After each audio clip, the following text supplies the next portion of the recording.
উইকেটের মান নষ্ট করার অভিযোগ ওঠা গামিনীর বিরুদ্ধে কঠোর অবস্থানে বিসিবি। টনি হেমিংয়ের মূল্যায়ন রিপোর্টের ওপর ঝুলছে লঙ্কান কিউরেটরের ভাগ্য। এবং ইংলিশ প্রিমিয়ার লিগে রাতে হাই ভোল্টেজ ম্যাচ, মুখোমুখি হবে লিভারপুল আর্সেনাল। লা লিগায় বার্সেলোনার প্রতিপক্ষ রায়ো ভায়েকানো।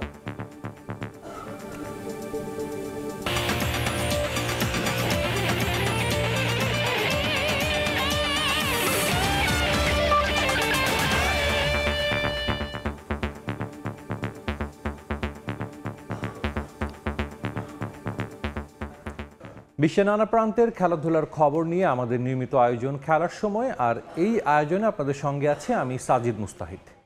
খেলার সময় শুরুতেই চট্টগ্রাম বিশ্ববিদ্যালয়ের খবর। ভাড়া বাসায় ছাত্রীর প্রবেশে দেরি নিয়ে চট্টগ্রাম বিশ্ববিদ্যালয়ে তুলকালাম।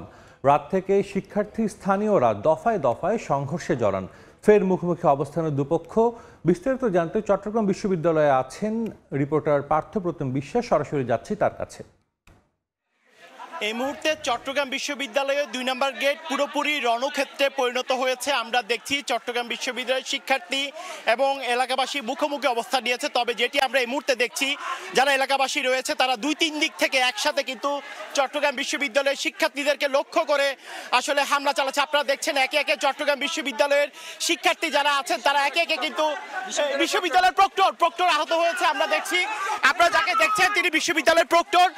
আপনাদের ক্যামেরায় যিনি দেখছেন বিশ্ববিদ্যালয়ের প্রক্টর, আহত অবস্থায় ছাত্ররা উদ্ধার করে কিন্তু নিয়ে যাচ্ছে। এবং সেক্ষেত্রে এর আগে আমরা দেখেছি চট্টগ্রাম বিশ্ববিদ্যালয়ের প্রভিসি তিনিও কিন্তু আহত হয়েছেন। এবং এখন পর্যন্ত 11টার পর থেকে যে মুখোমুখি সংঘর্ষের ঘটনা চলছে, এই সংঘর্ষে চট্টগ্রাম বিশ্ববিদ্যালয়ের শিক্ষার্থীর মধ্যে 20 থেকে 25 জন আহত হয়েছে, সেটি কিন্তু আমরা কিন্তু দেখছি। সেক্ষেত্রে বলা যায় গতকাল রাত থেকে যে সংঘর্ষের সূত্রপাত হয়েছিল এবং গতকাল চট্টগ্রাম বিশ্ববিদ্যালয় এবং এলাকাবাসীর মধ্যে যে সংঘর্ষের ঘটনা ঘটেছিল, সেই সংঘর্ষের ঘটনায় 60 থেকে 70 জন শিক্ষার্থী কিন্তু আহত হয়েছে। এই দেখছে আরেকজন শিক্ষার্থী, চট্টগ্রাম বিশ্ববিদ্যালয়ের শিক্ষার্থী আহত হয়ে যাচ্ছেন এলাকাবাসী। কিন্তু আমরা দেখছি চতুর্দিক থেকে চট্টগ্রাম বিশ্ববিদ্যালয়ের শিক্ষার্থীদেরকে কিন্তু আসলে ইট পাটকেল নিক্ষেপ করছে, যে কারণে চট্টগ্রাম বিশ্ববিদ্যালয়ের শিক্ষার্থীরা এখনো পর্যন্ত আমরা 25 থেকে 30 জন শিক্ষার্থীকে দেখেছি যারা আহত হয়েছেন। চট্টগ্রাম বিশ্ববিদ্যালয়ের প্রভিসি, প্রক্টর সবাই তারাও কিন্তু আহত হয়েছে। একে একে কিন্তু আহতদেরকে আপনারা দেখছেন নিয়ে যাচ্ছে, শিক্ষার্থীরা উদ্ধার করে নিয়ে যাচ্ছে তাদেরকে একে একে। কিন্তু এই যে এলাকাবাসী 3 দিক থেকে মিলে কিন্তু এই চট্টগ্রাম বিশ্ববিদ্যালয়ের শিক্ষার্থী যারা রয়েছে তাদের উপর একের পর এক কিন্তু আমরা দেখছি হামলা চালাচ্ছেন। আসলে গতকাল রাত থেকেই আসলে একটি ঘটনাকে কেন্দ্র করে এই ঘটনা সূত্রপাত হয়, যে ঘটনায় চট্টগ্রাম বিশ্ববিদ্যালয়ের 60 থেকে 70 জন শিক্ষার্থী আহত হয়েছিল। তাদের মধ্যে 40 জনকে উদ্ধার করে চট্টগ্রাম মেডিকেল কলেজ হাসপাতালে চিকিৎসার জন্য নিয়ে যাওয়া হয়েছিল। এর মধ্যে 7 জন শিক্ষার্থী, 5 থেকে 6 জন শিক্ষার্থী গুরুতর আহত, তারা চট্টগ্রাম মেডিকেল কলেজ হাসপাতালে চিকিৎসাধীন অবস্থায় রয়েছে। এছাড়া অন্য যারা শিক্ষার্থীরা ছিলেন তাদেরকে প্রাথমিক চিকিৎসা দিয়ে ছেড়ে দেওয়া হয়েছিল। এরপর আজকে 11টার পর আবার দ্বিতীয় দফায় আমরা দেখছি, এখানে আসার পর যে বিষয়টি আমরা দেখছি, চট্টগ্রাম বিশ্ববিদ্যালয়ের শিক্ষার্থী যারা রয়েছেন তাদেরকে লক্ষ্য করে এলাকাবাসী যারা রয়েছেন তারাও হামলা করছে এবং চট্টগ্রাম বিশ্ববিদ্যালয়ের শিক্ষার্থী যারা রয়েছে তারাও প্রতিরোধ করার চেষ্টা করছে। কিন্তু যে বিষয়টি হচ্ছে, আমরা দেখেছি প্রভিসি যেমন এখানে আহত হয়েছেন, প্রক্টর এখানে আহত হয়েছেন। যেটি সবচেয়ে মূল্যবান বিষয়, এখানে আমরা পুলিশ কিংবা আইন শৃঙ্খলা বাহিনীর অন্য কোনো সদস্যকে এখানে দেখতে পাইনি। আসলে এইভাবে 1 থেকে 1.5 ঘন্টা যে মারামারির ঘটনা চলছে চট্টগ্রাম বিশ্ববিদ্যালয়ের 2 নম্বর গেট এলাকায়, আমরা দেখছি একের পর এক শিক্ষার্থী কিন্তু আহত হচ্ছে এখানে। এবং সকাল থেকেও আসলে চট্টগ্রাম বিশ্ববিদ্যালয় থমথমে অবস্থা বিরাজ করছিল। এর আগে গতকাল রাত 1টা থেকে শুরু করে ভোর 5টা পর্যন্ত আমরা দেখেছি সংঘর্ষের ঘটনা ঘটেছিল, যে সংঘর্ষের ঘটনায় চট্টগ্রাম বিশ্ববিদ্যালয়ের প্রায় 60 থেকে 70 জন শিক্ষার্থী কিন্তু আহত হয়েছিল। এর মধ্যে 40 জন শিক্ষার্থীকে আহত অবস্থা উদ্ধার করে চট্টগ্রাম মেডিকেল কলেজ হাসপাতালে কিন্তু পাঠানো হয়েছিল।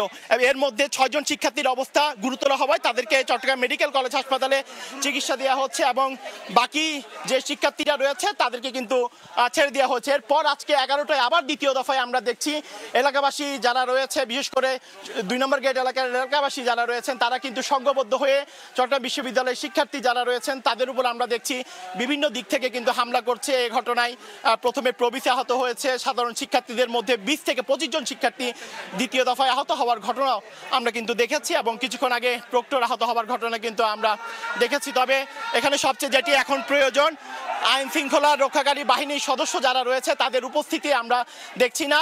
এই মুহূর্তে দুই পক্ষকেই যদি থামাতে হয়, প্রশাসনের আইন শৃঙ্খলা রক্ষাকারী বাহিনীর সদস্য যারা রয়েছে তাদের উপস্থিতি কিন্তু প্রয়োজন। তো এই ছিল আমার কাছে এখনো পর্যন্ত চট্টগ্রাম বিশ্ববিদ্যালয় থেকে এখানকার সর্বশেষ খবর। চট্টগ্রাম বিশ্ববিদ্যালয়ের এবং স্থানীয় এলাকাবাসীর দফায় দফায় সংঘর্ষ চলছে, সেই খবর জানাতে আমাদের সঙ্গে সরাসরি যুক্ত হয়েছিলেন সহকর্মী পার্থপ্রতিম বিশ্বাস। চলে যাচ্ছে খেলার খবরে।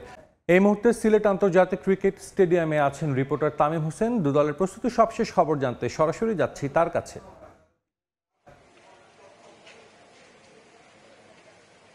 তামিম, দ্বিতীয় টি-20 সামনে রেখে কিন্তু ইতিমধ্যে অরেঞ্জ আর্মিরা অনুশীলন শুরু করেছে সিলেটের এই মাঠে। কিন্তু তাদের পরে বাংলাদেশ দলের অনুশীলন করার কথা রয়েছে। প্রথম টি-20-র কথা যদি বলতে চাই, প্রথম টি-20-তে কিন্তু নেদারল্যান্ডস দল তাদেরকে সেভাবে মেলে ধরতে পারেনি, হয়তোবা কন্ডিশনে তারা যেহেতু অনুশীলনের খুব বেশি একটা সুযোগ পায়নি, সেই জায়গা থেকে তাদের উইকেটের সঙ্গে মানিয়ে নিতে একটু ডিফিকাল্ট হয়েছে তাদের। সেই জায়গা থেকে তারা, এবং আমরা যদি বলি তারা কিন্তু ম্যাচের 43% বল ডট খেলেছে। তো কোচ কিন্তু প্রেস কনফারেন্সে এসে বলেছেন যে আসলে এটা খুব অন্যায়। তবে সে জায়গাতে বাংলাদেশ কিন্তু অনেক উন্নতি করেছে। আমরা যদি দেখি যে আসলে ম্যাচের 27% বল মাত্র ডট খেলেছে বাংলাদেশ, কিন্তু এর আগে এই সংখ্যাটা আরো বেশি ছিল। তো এই জায়গাতে একটা কৃতিত্ব দিতে হয় জুলিয়ান উডকে, কারণ জুলিয়ান উড যেভাবে বাংলাদেশ দলকে অনুশীলন করিয়েছে, এবং সেই তার যে একটা উক্তি ছিল যে মারতে হবে এবং বড় শট খেলতে হবে, বাংলাদেশের ম্যাচে কালকে কিন্তু তেমনটাই দেখা গেছে। আর সবচেয়ে সুখবর যেটা, সেটা হচ্ছে লিটন দাস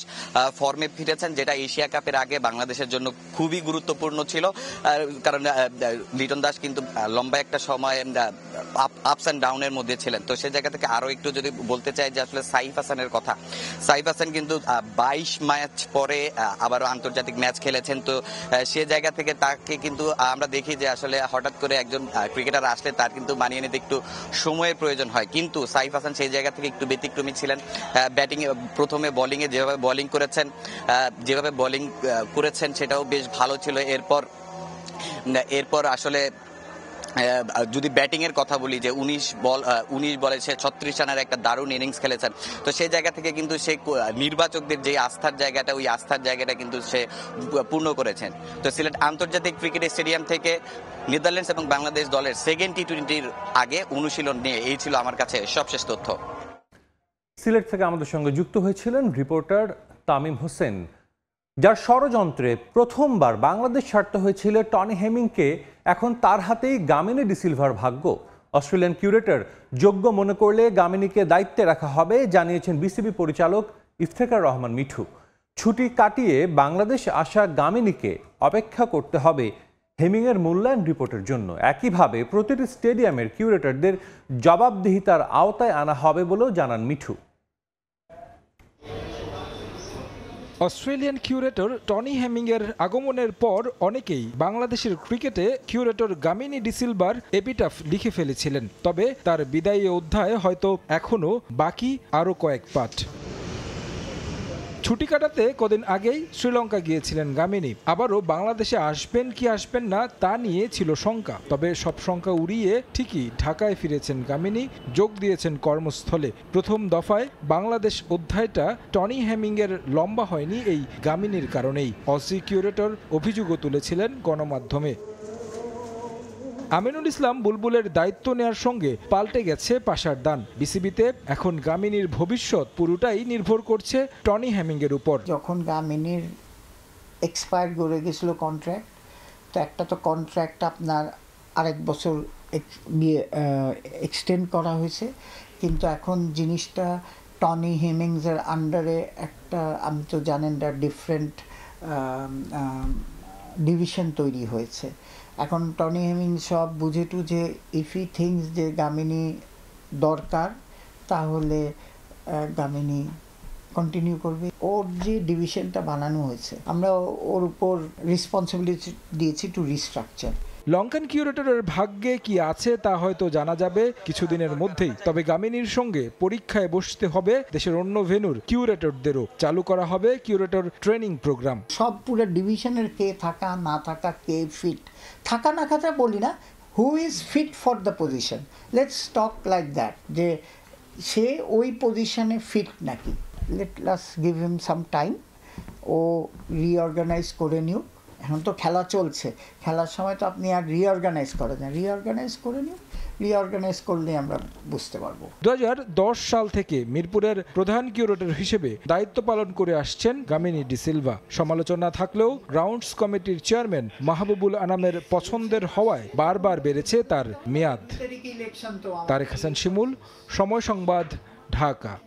ইংলিশ প্রিমিয়ার লিগের খবর, তৃতীয় রাউন্ডে মুখোমুখি হচ্ছে গেল মৌসুমের চ্যাম্পিয়ন ও রানার্স আপ ইপিএলে গেল 6 ম্যাচ আর্সেনালকে হারাতে না পারার আক্ষেপ এবার অ্যানফিল্ডে মেটাতে চায় লিভারপুল। অন্যদিকে এক যুগেরও বেশি সময় পর অল রেড দুর্গ জয় করতে মরিয়া গানার্স। বিগ ম্যাচটি মাঠে গড়াবে আজ রাত 9:30টায়। ব্যাপক দাপুটে পারফরমেন্সে গেল মৌসুমে ইপিএল শিরোপা পুনরুদ্ধার করে লিভারপুল। তবে লিগের 2 ম্যাচের একটিতেও আর্সেনালকে হারের তিক্ততা দিতে পারেনি অল রেডস। এমনকি অ্যানফিল্ডে আমন্ত্রণ জানিয়েও সেটা সম্ভব হয়নি। ইংলিশ প্রিমিয়ার লিগে লিভারপুলের আর্সেনালের বিপক্ষে খেলা শেষ 6 ম্যাচ বেশ হতাশার। 4 ম্যাচে আর্নে স্লট শিষ্যরা পয়েন্ট ভাগ করলেও হার এড়াতে পারেনি 2 ম্যাচে। আরও একটা মৌসুম শুরুর প্রথম দিকে যখন মুখোমুখি হচ্ছে 2 হেভিওয়েট, প্রাসঙ্গিকভাবে আলোচনার টেবিলে জায়গা করেছে এই বিষয়গুলো।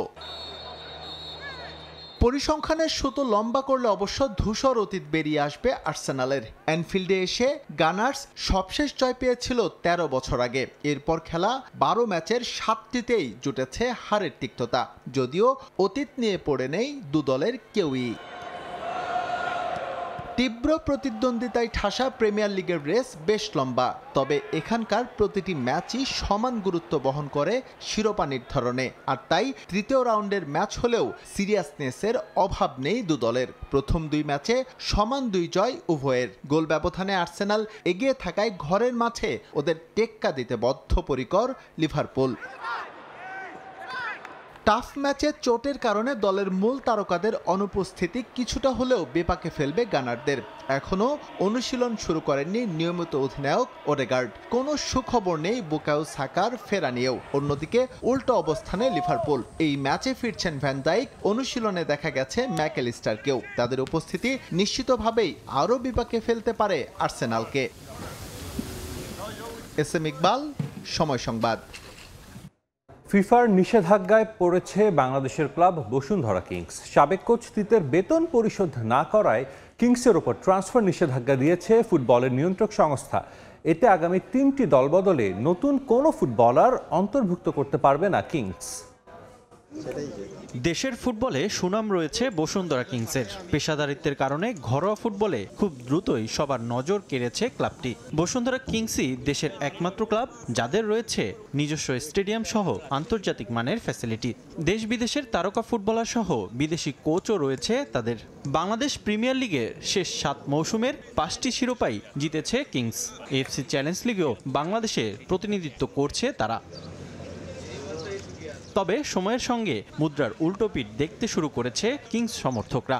বেশ কদিন ধরেই ফুটবলের নেতিবাচক আলোচনায় বসুন্ধরা কিংস। সম্প্রতি জাতীয় দলের ফুটবলারদের ছাড়া নিয়ে গড়িমসি করে ক্লাবটি। তাই কিংসের ফুটবলারদের ছাড়াই অনুশীলন চালিয়ে যাচ্ছেন হাবিয়ের কাবরেরা। এছাড়া গেল প্রিমিয়ার লিগের শিরোপা হাতছাড়া হওয়ায় কোচ তিতেকে বরখাস্ত করে বসুন্ধরা। পাওনা অর্থ না পাওয়ায় ফিফায় অভিযোগ করেন রোমানিয়ান এই কোচ। তার অভিযোগের জবাবের জন্য বসুন্ধরা কিংসকে সময় বেঁধে দিয়েছিল বিশ্ব ফুটবলের নিয়ন্ত্রক সংস্থা। সময় পেরিয়ে যাওয়ার পরও তিতের পাওনা পরিশোধ না করায় এবার কিংসের দলবদলে নিষেধাজ্ঞা দিয়েছে ফিফা। আগামী 3টি দলবদলে অংশ নিতে পারবে না ক্লাবটি। নিজেদের ওয়েবসাইটে বিষয়টি জানিয়েছে ফিফা। এতে মৌসুমের মধ্যবর্তী দলবদলে কোনো পরিবর্তন আনতে পারবে না কিংস। নিষেধাজ্ঞা আসলেও চলতি মৌসুমে অংশ নিতে কোনো সমস্যা নেই ক্লাবটির। যদিও নিষেধাজ্ঞার আগে বিগ সাইনিং কিউবা মিচেলকে উড়িয়ে এনেছে কিংস।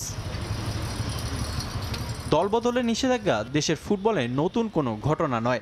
বাংলাদেশে মোট 5টি নিষেধাজ্ঞার ঘটনা রয়েছে, যার মধ্যে 3টি শেখ জামাল ধানমন্ডি ক্লাবের। এছাড়া দেশের আরেকটি ক্লাব ফকিরেরপুল ইয়ং মেন্স গত মৌসুমে এক বিদেশি ফুটবলের অর্থ পরিশোধ না করায় ফিফার ট্রান্সফার নিষেধাজ্ঞায় পড়েছিল।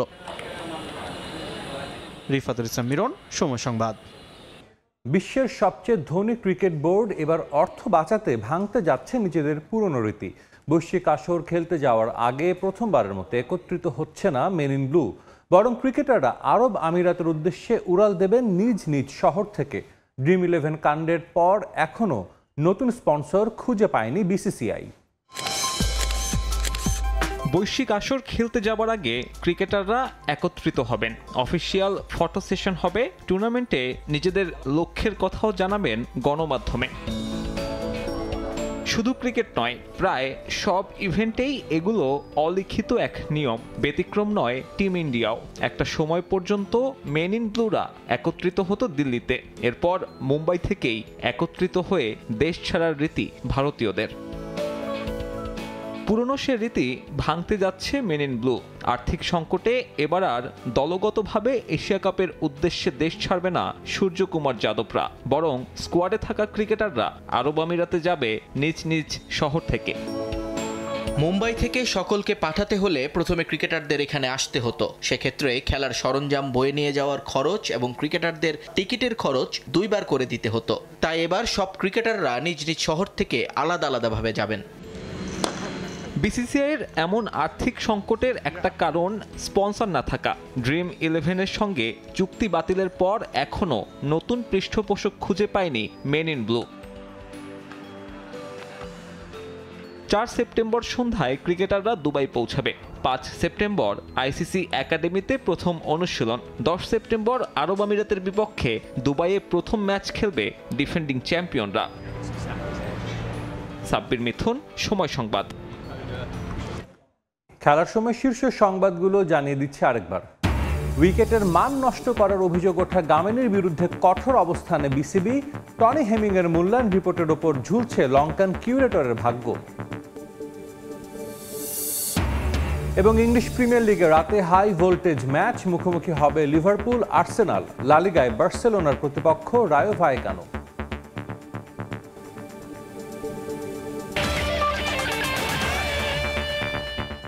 এই ছিল খেলার সময়ের এখনকার আয়োজনে। সঙ্গে থাকুন সময়ের।